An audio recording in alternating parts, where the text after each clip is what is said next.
V seriji prispevkov o psihologiji blagostanja tokrat predstavljam izvrstno knjigo, v kateri se poučimo, v kateri se seznanimo, kakšni so lahko naši medsebojni odnosi, ki nas zdravijo in neposredno prispevajo k blagostanju.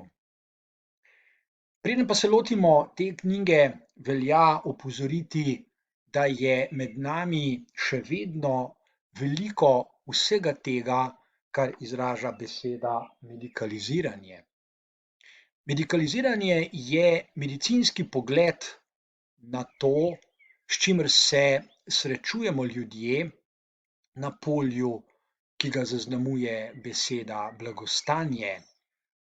Obstajajo težave, obstajajo izzivi, obstajajo problemi, s katerimi se srečujemo, medikaliziranje pa izhaja iz domneve, iz prepričanj, da je mogoče medsebojne odnose določiti kot medicinske probleme, postaviti diagnoze in terapije, izhaja iz domneve, da bi nekateri ljudje potrebovali terapije, s katerimi bi prispevali k njihovemu blagostanju.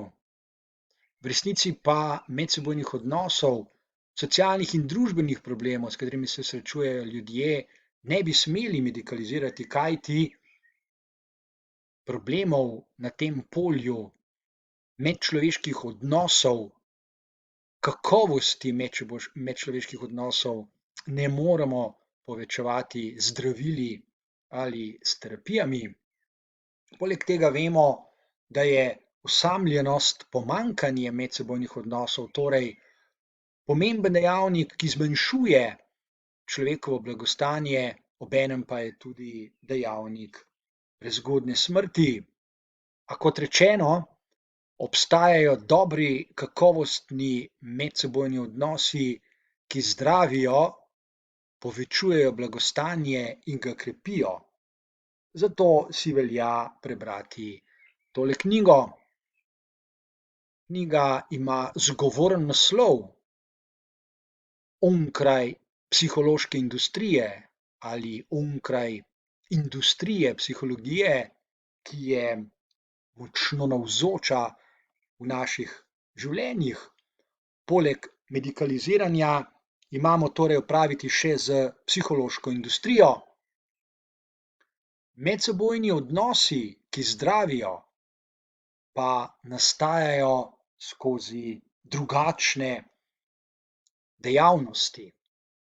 Sodobni koncept nam pomaga razumeti, na kaj mislim. Govorim o socialnem predpisovanju.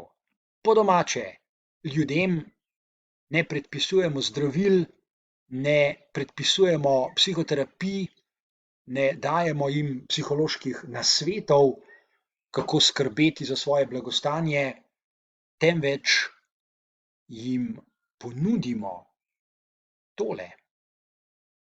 Socialno predpisovanje je množica dejavnosti, v katerih se ljudje učijo dobrih medsebojnih odnosov. Nekatere so znane in jih ljudje že dolgo uresničujejo. To so na primer sprehajalne ali bralne skupine. Sem sodijo umetniške in ustvarjalne skupinske dejavnosti. Skupinski vadbeni programi, zlasti pa tečaji čustvenega in socialnega opismenjevanja.